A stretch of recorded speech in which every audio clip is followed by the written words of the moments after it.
আমি আপনাদেরকে যে কথাটা দিব সেটা হচ্ছে আপনাদের মতামত ছাড়া কোনো মহাপরিকল্পনা চূড়ান্ত হবে না। আন্তর্জাতিক পর্যায়ে সবকিছু আমাদের হাতে না, কিন্তু আমরা আপনাদের পক্ষে আপনাদের কণ্ঠস্বর যাতে পৌঁছাতে পারে শুধু ভারত বা অন্য দেশে না, আন্তর্জাতিক মহলে সেই চেষ্টাটাও করব। আমরা কিন্তু ইতিমধ্যে বলেছি যে তিস্তাতে বানের পানিটা আসে, এই নদীটার প্রকৃতিটাই এরকম যে এটা ফ্ল্যাশ ফ্লাড, হঠাৎ করে পানি চলে আসবে। কিন্তু আমাদেরকে যদি সময় মতন জানানো হয় তাহলে তো আমরা ক্ষয়ক্ষতিটা কমাতে পারি। একদিকে হচ্ছে আমরা চুক্তি, আরেকদিকে হচ্ছে আমাদেরকে জানি সময় মতন জানানো হয়। গেট খুলে দেওয়ার আগে অন্তত কয়েক ঘন্টা সময় পেলেও তো আমরা অনেক মানুষকে সরাই নিতে পারি, গরু ছাগলগুলো সরাতে পারি। এইটা আমাদেরকে না জানানোর তো, না বলতে পারার তো কোনো কারণ নাই। তাহলে আর আমাদের কেমন ভালো বন্ধু, কেমন ভালো প্রতিবেশী? এটা তো বন্ধুত্বের পরিচয় হবে কাজ দিয়ে। কারণ এটা আমাদের একটা দাবি থাকতে হবে, এই দাবিটা আপনারা এখনো কেউ তোলেন নাই। দ্বিতীয় হচ্ছে চুক্তির বিষয়ে আমরা অবশ্যই কথা বলবো।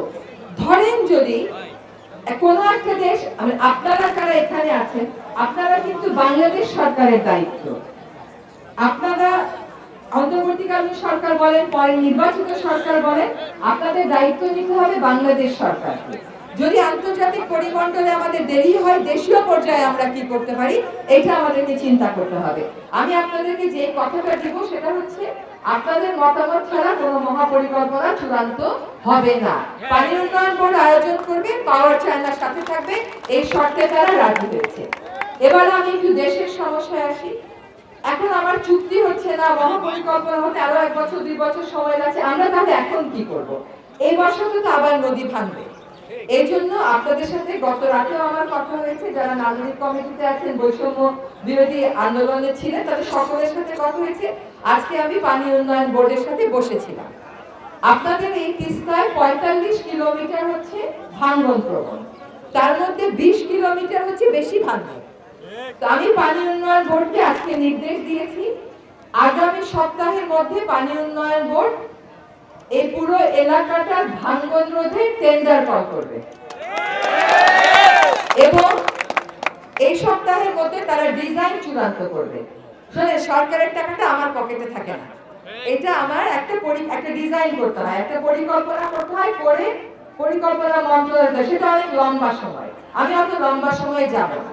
যেহেতু এটা আমি যেটা করবার চেষ্টা করছি সেটা হচ্ছে যে আমরা একটা টেন্ডার কল করে কিছু কাজ মার্চ মাসের মাঝামাঝি সময় থেকে শুরু করে দিই। হ্যাঁ, এখন আপনাদের কোন জায়গা ভাঙলে আপনারা মন খারাপ করবেন, তুমি তো বলছিল যে ব্যবস্থা নেবে।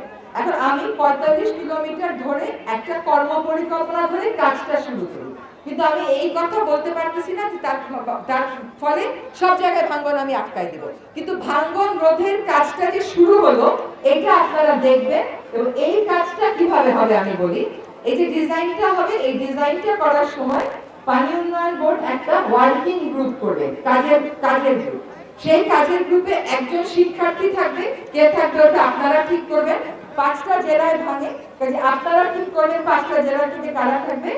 একজন করে ভাঙন প্রবণ এলাকার মানুষ থাকবে, তাইলে করে জিনিসটা ঠিক মতো পরিকল্পনাটা হইল কিনা দেখা যাবে। সেই টাকাটা দিয়ে আমরা আশা করি মার্চ মাসের মাঝামাঝি সময়ে আমরা কাজটা শুরু করব। কারণ টেন্ডার দিলে 1 মাস সময় দিতে হয়, আবার একটা আছে 14 দিন সময়। আমরা ওই 14 দিন সময় দিচ্ছি, দিয়ে তারপরে আমরা যাতে কাজটা দ্রুত শুরু করতে পারি সেটা শুরু হয়ে যায়। এই যে একটা জবাবদিহিতার জায়গা তৈরি হলো যে পানি উন্নয়ন বোর্ডের ডিজাইনে আপনারা থাকবেন, পরিকল্পনা বাস্তবায়নে আপনারা থাকবেন, এবং ইমার্জেন্সি সাপোর্ট আমি এখন থেকেই বলে যাচ্ছি, জিরো ব্যাগ, স্যান্ড ব্লক, যেটুকু আমাদের সামর্থ্যে কুলায় এনে রাখবে। আমি কিন্তু সমস্যার সমাধানের রাস্তায় যাত্রাটা শুরু করলাম।